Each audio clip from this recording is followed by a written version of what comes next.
In terms of people, Norway is a pretty small country home to only about 5.5 million individuals. To put that into perspective, Norway has fewer people than many of the world's city-states do, such as Singapore's 6 million people or Hong Kong's nearly 7.5 million people. But while small in people, Norway is very large in land. The country has about 385,000 square kilometers worth of overall land, roughly 140 times larger in geographic area than Hong Kong and roughly 464 times larger than Singapore, despite having a fewer number of people than in either. Put another way, Norway's geographic size is also roughly equivalent to Japan's, and both countries have a similar amount of mountains that cover them. And yet, Japan has 22 times more people living within its similar mountainous area than Norway. Naturally, this makes Norway one of the most sparsely populated and overall empty countries in the world, with the lowest density of people that can be found anywhere in mainland continental Europe, with the northern half of the country stretching beyond the Arctic Circle in the far north with a very thin layer of topsoil above bedrock. The land of Norway is mostly harsh, mountainous, rugged, and very cold with a short growing season, an environment that doesn't lend itself very well to sustaining large numbers of people. Only 2.2% of Norway's land is even considered arable and suitable for agriculture, one of the lowest percentages in the world and roughly equivalent to Yemen's percentage, a mountainous country in the Arabian Desert without even any rivers that's widely regarded as a failed state. This ultimately means that despite having 385,000 square kilometers of overall land, only about 7,124 square kilometers of Norway's land is suitable for agriculture, a paltry amount that is similar to the amount of arable land found in El Salvador, a country that is 16 times smaller than Norway in overall land, but which has a similar population of about 6.3 million people, because the two countries have a similar amount of arable land that they can actually use to sustain their populations with.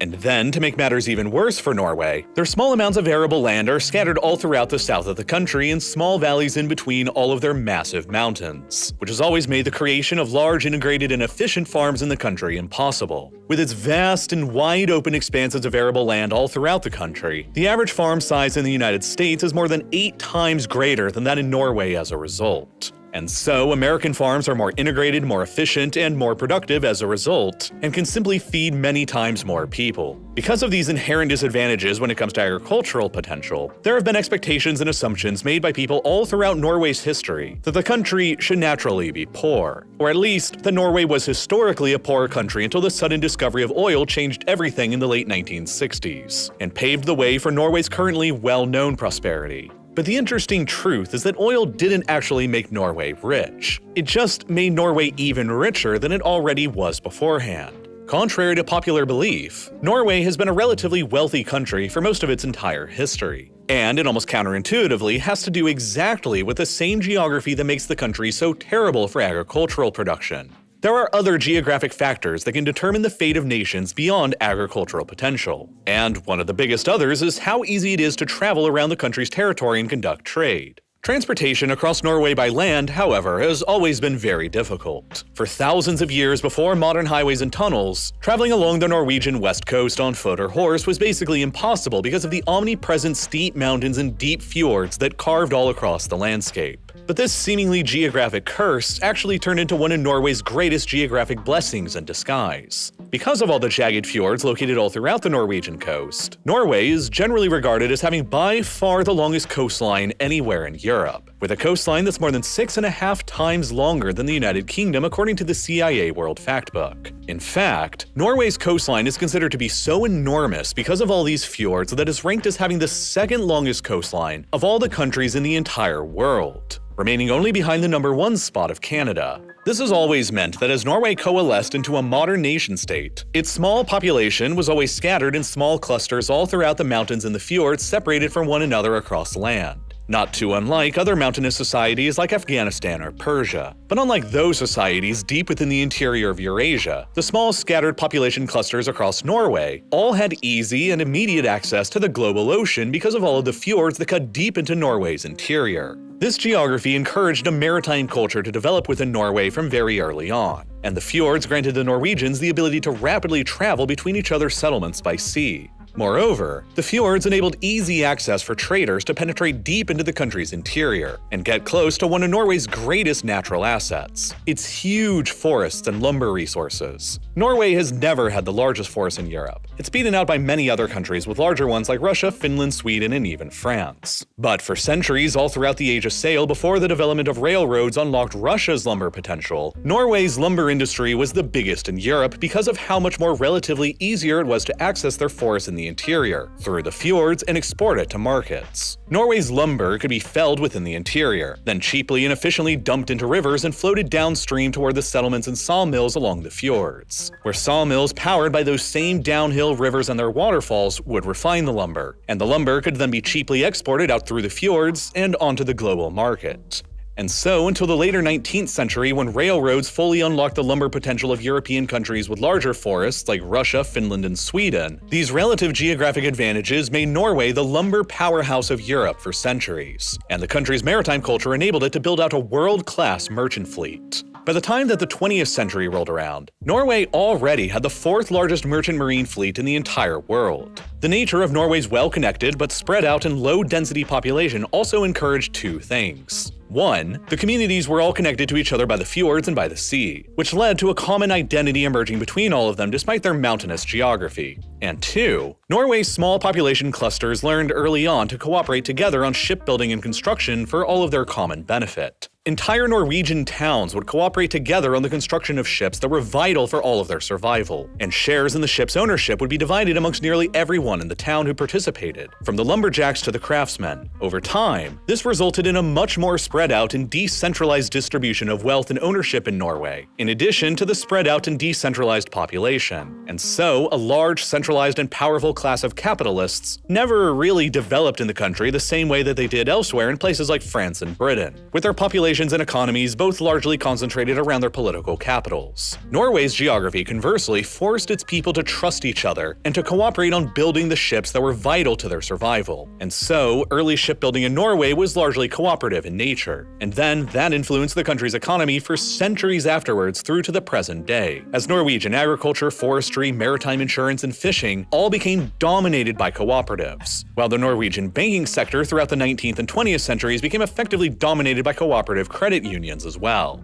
Across the 19th century then, when Norway was widely believed to be a fairly poor region, Norway was actually already doing very well for itself in relative terms. By the 1850s, Norway's GDP per capita was already higher than basically the entirety of Eastern Europe, exceeding that of Bulgaria, Romania, Poland, Hungary, and Czechoslovakia. And by the 1880s, Norway's GDP per capita had eclipsed virtually all of southern Europe too, including Portugal, Spain, and Greece, while by the turn of the 20th century in 1900, it had even surpassed that of Italy. And then by 1938, on the eve of the Second World War, decades before the discovery of oil in the country, Norway's GDP per capita had already exceeded those of Germany, France, and the United Kingdom, and by some estimates, it was already the wealthiest country on average in Europe. A huge part of the reason why Norway's economy accelerated so rapidly between 1900 and 1938 was the advent of modern advanced water turbines and hydroelectric dams that completely revolutionized Norway's geographic potential even further. Norway is a land that is almost completely covered by rivers that begin high up in the mountains and then thunder down their steep elevations toward the fjords and the coast in the west. These rivers are fed by predominantly westerly winds that bring them abundant levels of precipitation, and their steep drops and waterfalls provide a massive amount of kinetic energy just sitting there that can be captured by turbines to generate electricity. Norway, therefore, has one of the highest hydroelectric power potentials of any country in the world. And beginning in 1905, they started allowing outside foreign companies with higher levels of expertise come in and start building modern hydroelectric dams to unlock their potential. Dozens and then hundreds of hydropower stations were built all across the country, to the point where today, there are 84 large hydropower stations with capacities greater than 10 megawatts, and 838 small hydropower stations with capacities between 1 and 10 megawatts, with hundreds of even smaller stations on top of that. All combined, these hydropower stations today are powerful enough to generate an overwhelming 95% of all of Norway's total electricity demand, while Norway is the 7th largest producer of hydropower anywhere in the world as of 2024, with a total generation rate that is more than half of the United States, but all for only 1/67th of the American population.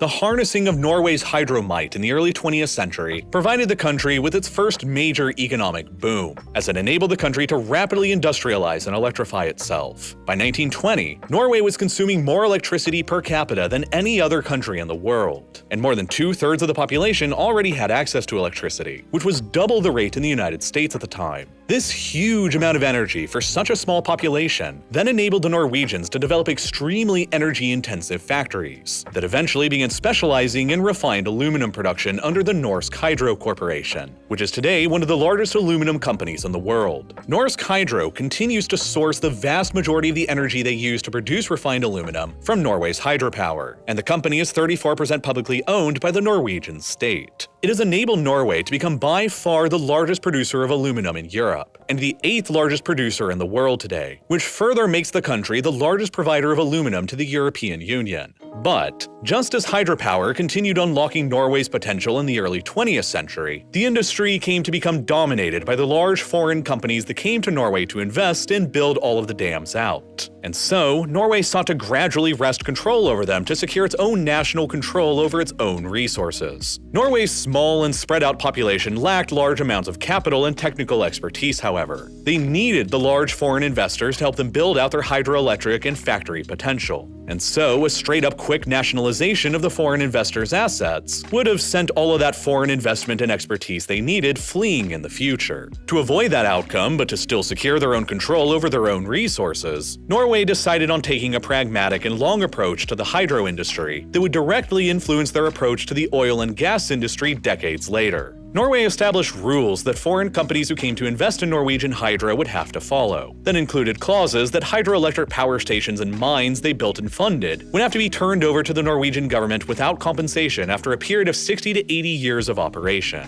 This way, the larger foreign companies would continue to invest in the country since they would see a long enough return on their investment, while the Norwegian state knew that in the long run, they would be the ones to secure the keys to their crown jewels, and as a result, more than 90% of Norway's hydro capacity is publicly owned by the state today. And this is all why Norway was already a wealthy, heavily industrialized, democratic, and low-corruption state by the time that interest in the country's potential offshore oil and gas fields came around in the late 1950s. But at the time back then, there were very few people who actually believed that there was any oil or gas to be found around the country, particularly on the shallow and submerged part of the European continental shelf stretching beneath the North Sea, a large part of which had, geologically speaking, only been recently submerged a few thousand years ago at the end of the previous ice age. In a letter written by the Geological Survey of Norway in 1958 that has since aged fairly poorly, they concluded that the possibility of any oil or gas resources being discovered on the Norwegian part of this continental shelf should be discounted entirely. But then, very suddenly in 1959, just the year after that letter was written, a very major natural gas discovery was made nearby that sparked significant further interest: the Groningen gas field in the northern Netherlands. It turned out that the Groningen field to date is the 11th largest single natural gas field ever discovered in the world, and the largest one ever discovered within the European continent.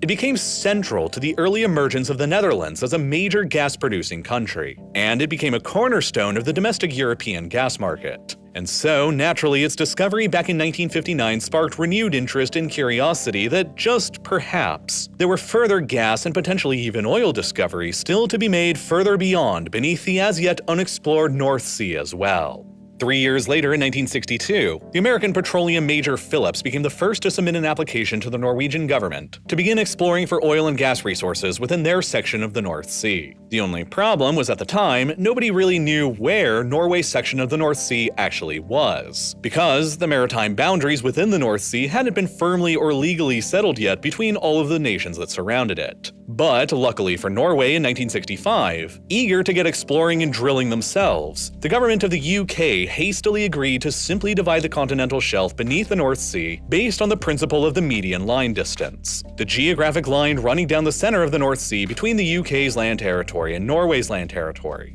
Decades later, this hasty calculation would go on to massively benefit the Norwegians, because it took into account all of the thousands of Norway's islands just off of their western coast in determining where the median line ran, including the island of Utsira, 16 kilometers west from the mainland Norwegian coast, which shifted the median line boundary westwards just ever so much by a few extra kilometers that when the massive Stratfjord oil field was discovered later in the 1970s, right along the median line, only 15% of it would exist within the previously agreed upon UK maritime zone, while 85% of it would be within the Norwegian zone, giving literally billions of dollars in extra oil revenue to the Norwegians over the British as a result. Almost immediately after agreeing with the British on the median line principle in 1965, the Norwegian government began granting exploration licenses to larger and more experienced foreign companies to search through their waters that included Phillips. And the first oil was struck only a couple years later in 1967, at a field they called Balder. But it wasn't considered economically viable at the time. It wouldn't be until the 1990s, 3 decades later, that Balder would finally begin operation. And then, finally, just before Christmas Day in 1969, Phillips delivered the Norwegian government and people perhaps the greatest Christmas present in their nation's entire millennia-long history: the news that they had discovered the Ekofisk field, which turned out to be one of the largest offshore oil fields that has ever been discovered before or since anywhere in the world.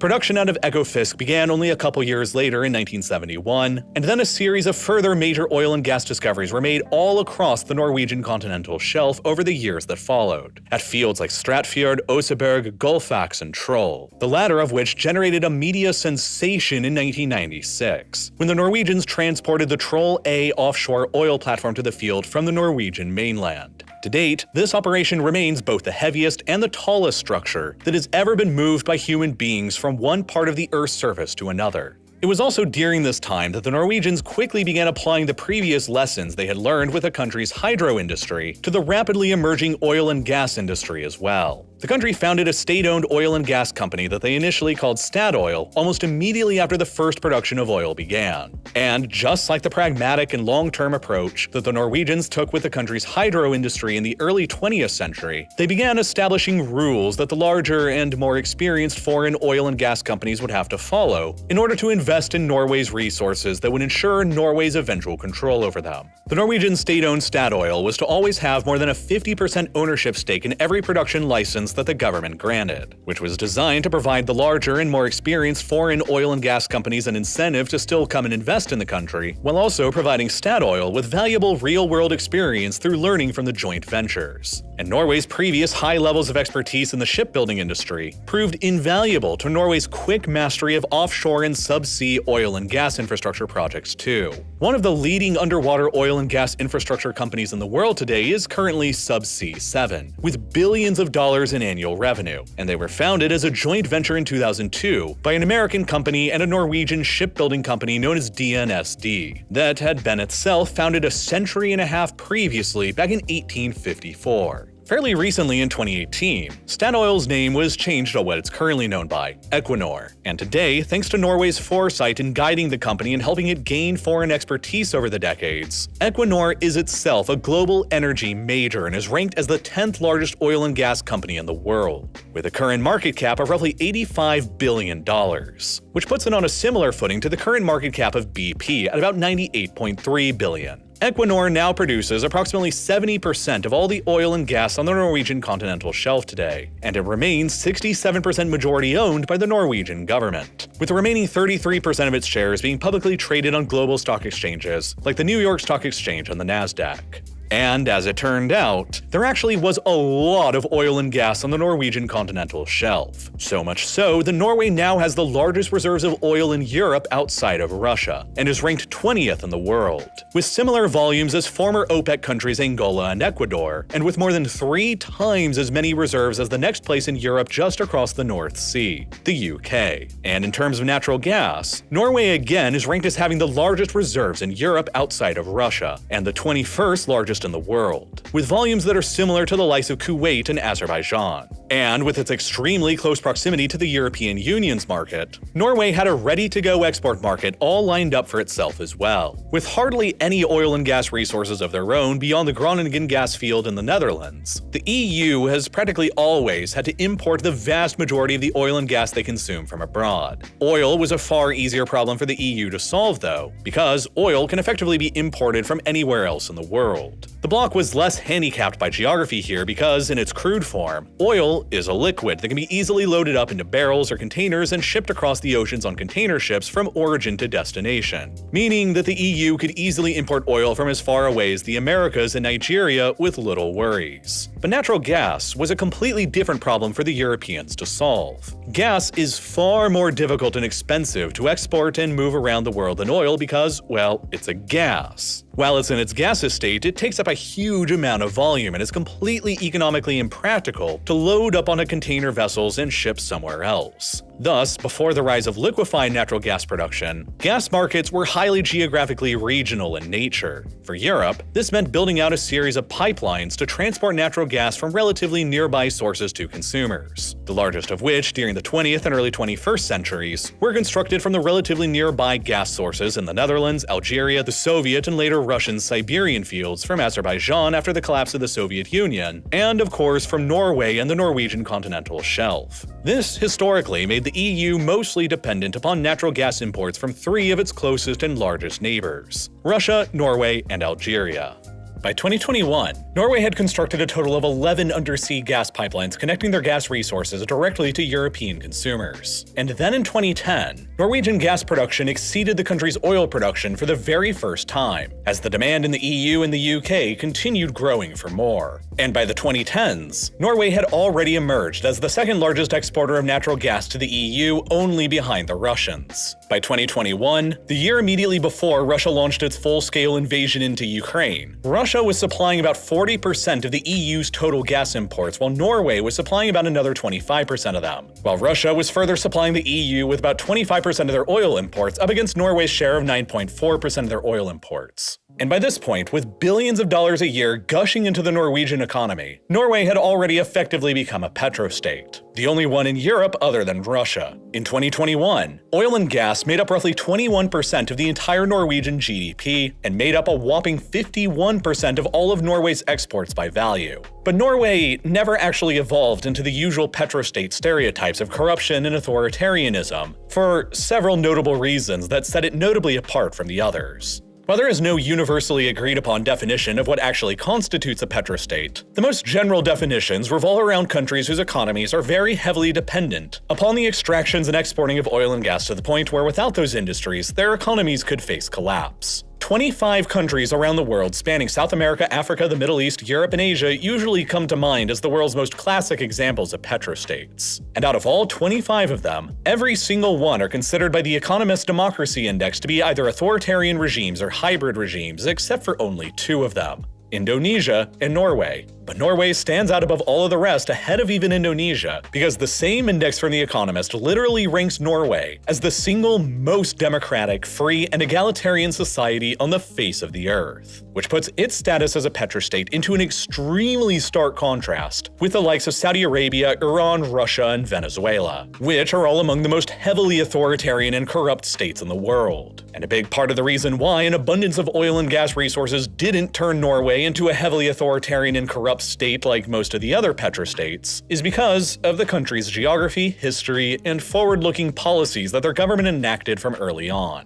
When Norway discovered oil, the country already had a long culture of communal ownership of natural resources going back centuries to the lumber and hydro industries. The country was already wealthy, industrialized, highly developed, and had a stable, functioning democracy where wealth and power were each already highly decentralized. Democratic institutions and communal ownership of resources were already strongly ingrained within the fabric of Norwegian society as a result, which is an incredibly stark contrast to just about every single other country that discovered enormous oil and gas wealth. Saudi Arabia discovered its oil wealth when it was ruled by a warlord who had established an absolute monarchy and had already centralized power fully around himself. And so the oil wealth only further cemented the monarchy's power. Oil was similarly discovered in Iran while the country was ruled by an autocratic monarchy, and the keys to the oil wealth were inherited by the still autocratic Islamic Revolution after 1979. Oil was discovered within Russia during the Tsarist period, and the keys to the oil wealth were inherited by the still autocratic Soviets, and then further inherited by the modern Putinist regime. Oil was discovered in Venezuela during the autocratic military dictatorship of Juan Vicente Gomez, while the oil industries in Syria, Iraq, the United Arab Emirates, and all across Africa were basically handed over directly from autocratic European colonial administrations to autocratic dictatorships that immediately or very quickly took over in their place. Of all the countries to have ever discovered enormous oil and gas wealth, only a handful have ever done so while already being wealthy, politically independent, and with stable traditions of democracy and low levels of inequality. And the only one with a very small population to have ever done so has been Norway.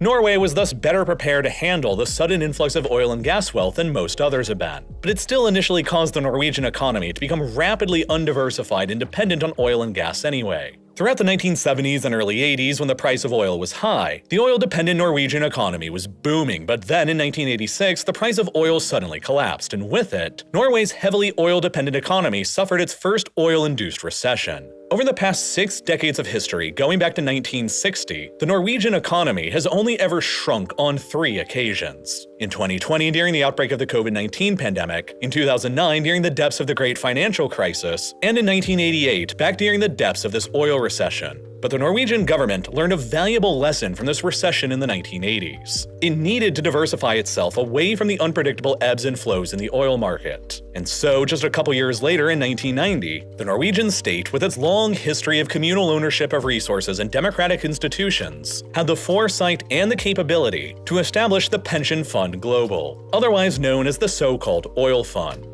The fund was established as a communal sovereign wealth fund owned by the Norwegian state and people, into which the surplus revenues from the state-owned oil company Equinor and taxes on the oil and gas industry would be invested into for the benefit of Norway's future generations, and to diversify the government and economy away from oil and gas. Strict rules and guidelines were established around the fund's operations. It would invest heavily into global stock markets and real estate in order to diversify away from the Norwegian economy. And very strict rules were set into place that no more than 3% of the fund's assets could be withdrawn in any given year, which not only enabled the fund to continue growing and compounding with time, but also disallowed the abuse of the fund's assets by Norwegian politicians, who would otherwise be tempted into promising to lavishly spend the oil wealth today at the expense of tomorrow in order to get themselves elected. A hallmark of the more autocratic petrostates, where unpopular regimes or dictators spend the oil wealth lavishly on their people as a sort of bargain for them to put up with their authoritarianism. And as the Norwegian oil and gas industry continued growing and more wealth was deposited into the oil fund, and as the global economy continued growing alongside it, and as withdrawals were capped at no more than 3% per year, the Norwegian oil fund steadily evolved from nothing in 1990 into the absolute behemoth that it is today. Currently, the fund is by far the largest sovereign wealth fund in the entire world. Its current net assets exceed more than $1.5 trillion, and the fund owns an estimated 1.5% of all the shares of all the more than 9,000 publicly traded companies in the world, and is the global stock market's single largest investor today, making the fund the world's biggest stock market whale.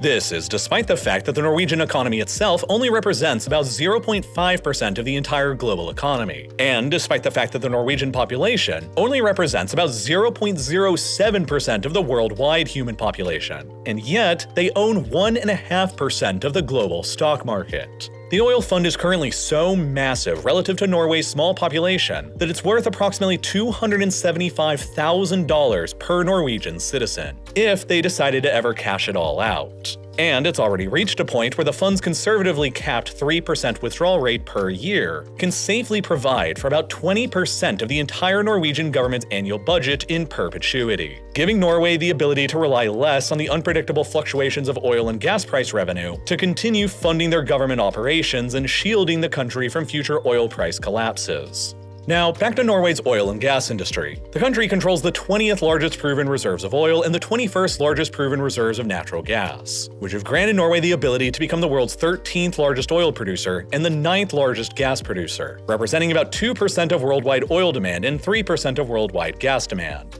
But Norway's fairly modest shares of worldwide oil and gas reserves and production are each absolutely dwarfed by Norway's massively outsized shares of worldwide oil and gas exports. Despite only being the 13th largest oil producer and only having the 20th largest reserves, Norway is currently the world's 8th largest oil exporter and is fast approaching the exports of Kuwait in 7th place. Despite Kuwait having 12.5 times more oil reserves than Norway and 50% higher oil production. And it's even more lopsided when it comes to natural gas, where, despite only being the 9th largest producer and only having the 21st largest reserves, Norway is the 4th largest global exporter anyway, only just barely behind the big three of the global gas market: the United States, Russia, and Qatar, the latter of which the Norwegians are rapidly approaching a takeover of to become one of the new top 3 in the global gas industry. Now, Norway has been able to achieve this massively outsized presence in its share of global oil and gas exports due to several different factors. The first of which is, of course, its close proximity to the energy-hungry European Union, and its ability to construct subsea pipelines directly from source to consumer. The next factor is Norway's own small population that naturally has a lower energy demand than countries with similar reserves but much larger populations, like Angola, Ecuador, and Azerbaijan. While the third and arguably biggest factor is a result of Norway's own geography and strategically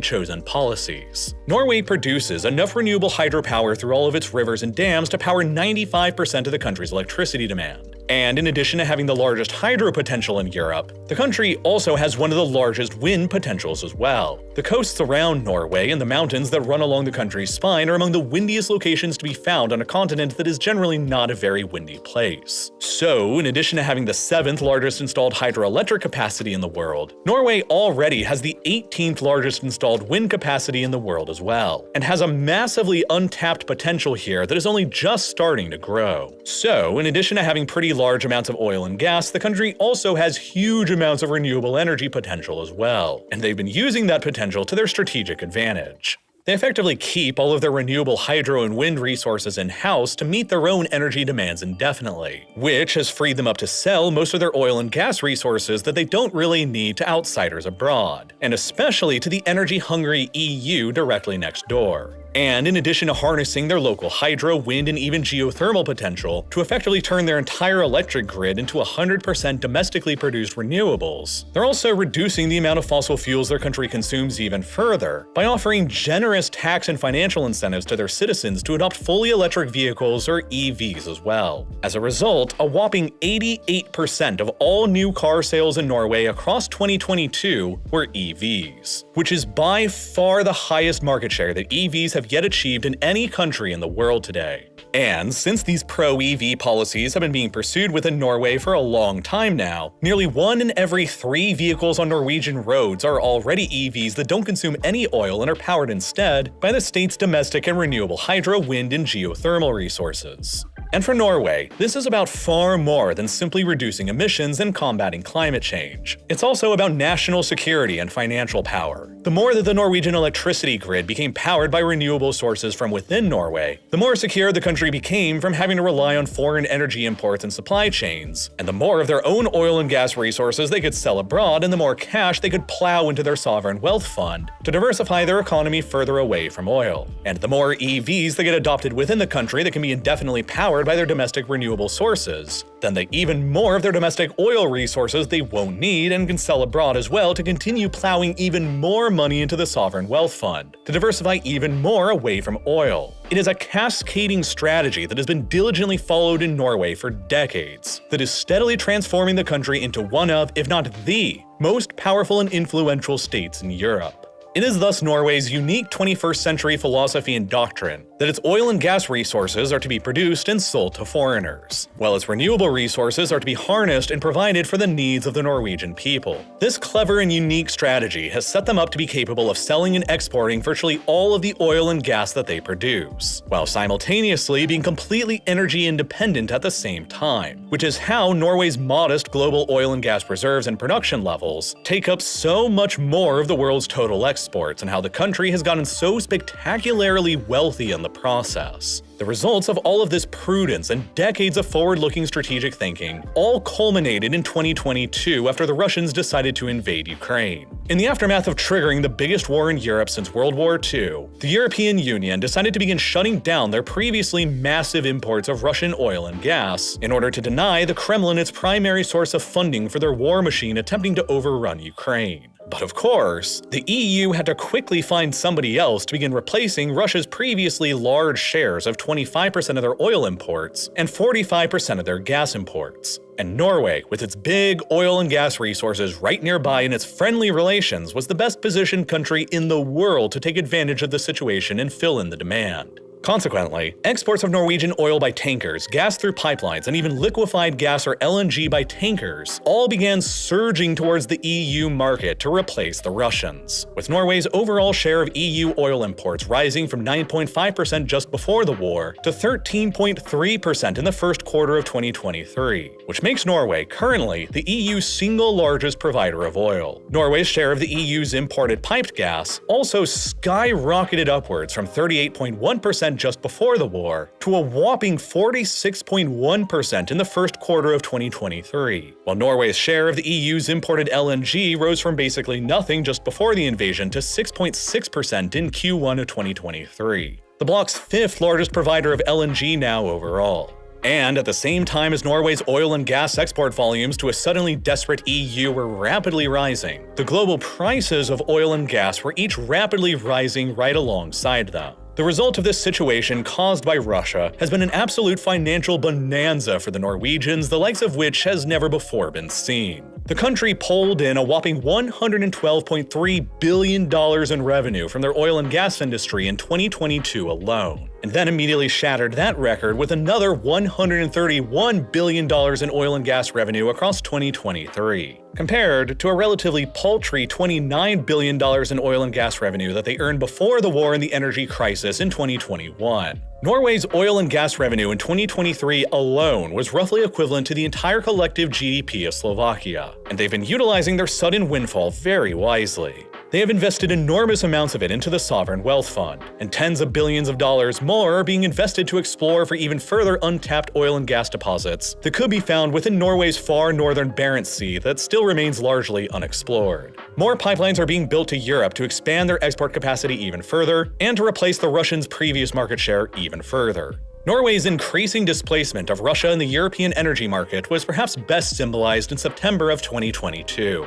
On the 27th of that month, a series of bombs detonated underwater, destroying sections of the Nord Stream 1 and 2 natural gas pipelines that connected German factories and homes directly to Russia's huge natural gas fields in Siberia. Both pipelines were rendered completely inoperable by the sabotage, destroying Russia's ability to directly export gas to Germany. And then, the very next day afterwards, the Norwegians and the Poles inaugurated the opening of the Baltic Pipe, Norway's brand new gas pipeline to Poland that will replace all of the roughly 60% of Poland's natural gas imports that had been coming from Russia with Norwegian gas instead. Norway has therefore emerged in the 2020s as the European Union's largest single supplier of energy, and in the future it isn't likely to be limited to oil and gas exports either. In the future, as climate change progresses, it's expected that precipitation levels in Scandinavia will actually increase further than what they're like today, which will mean that even more water will be feeding into Norway's rivers that cascade down the mountains toward the west coast. While Norway's still largely untapped wind potential is expected to be expanded to make the country a global leader in wind energy as well. Norway likely won't need all of this excess renewable hydro and wind power for just itself in the future. And so the possibility has already been raised of building out transmission lines from Norway to the EU so that the Norwegians can export their hydro and wind-sourced energy to Europe in addition to their oil and gas resources. And besides transforming into Europe's most significant energy province, Norway will also likely become one of Europe's and the Western world's largest sources of mineral and rare earth might as well. It's well known by now that the global push toward a green energy transition, which is being largely spearheaded by European economies, will require vast amounts of metals and rare earth elements to keep itself going. Rare earths especially are vital materials that are necessary for EV batteries, smartphones, wind turbines, digital cameras, hard drives, and tons of other things that are vital for powering modern 21st century life and growth. Unfortunately, though, for Europe and the Western world, the vast majority of the world's proven rare earth reserves are currently dominated by China. China conducts an overwhelming 63% of all the rare earth mining in the world, which is more than every other country combined. And China conducts an even more overwhelming 85% of all the world's rare earth processing. China controls roughly a third of the planet's proven rare earth reserves, followed up by Vietnam, Russia, and Brazil. After which, there's a huge gap before Australia comes next, lagging far behind any of the top four. And China has already been weaponizing its dominance over these rare earth resources as well, in a similar way to how Russia weaponizes its dominance over oil and gas. In July of 2023, China declared that they were introducing new export restrictions on two metals that are critical for the manufacturing of semiconductors: gallium and germanium, in retaliation to US economic sanctions on China's semiconductor industry. China currently produces 98% of the world's gallium and 68% of the world's germanium. So if China decides you can't have them, you effectively just can't. And although neither gallium nor germanium are rare earth metals, they are nonetheless also still critical to powering modern digital life. And so China's export restrictions on them were meant as a clear threat that additional metals and minerals that China dominates could become restricted in the future as well. But it was around that same time that a company called Norway Mining in Norway suddenly made a surprise announcement in June of 2023. They had just about out of nowhere discovered by far the largest reserve of phosphate rock ever found in the world. And it was just sitting there in southern Norway this whole time. The company has since estimated that this deposit contains around 70 billion tons of economically recoverable phosphate, which literally in a flash doubled the entire world's previously proven reserves of phosphate that had sat at 71 billion tons beforehand. Put another way, this recent Norwegian discovery is so vast that it can supply the entire world's demand for phosphate all on its own for the next half a century to come. And it completely undermines the previous dominance over phosphate that was up to then enjoyed by Morocco, who controls an estimated 50 billion tons of the resource that equaled about 70% of the world's proven reserves before June of 2023, and then was cut down a size by half to only about 35% of the world's proven reserves after the discovery in Norway. Prior to Norway's gigantic discovery, it was Morocco and China who were the largest producers of phosphates, and they dominated the global market for it.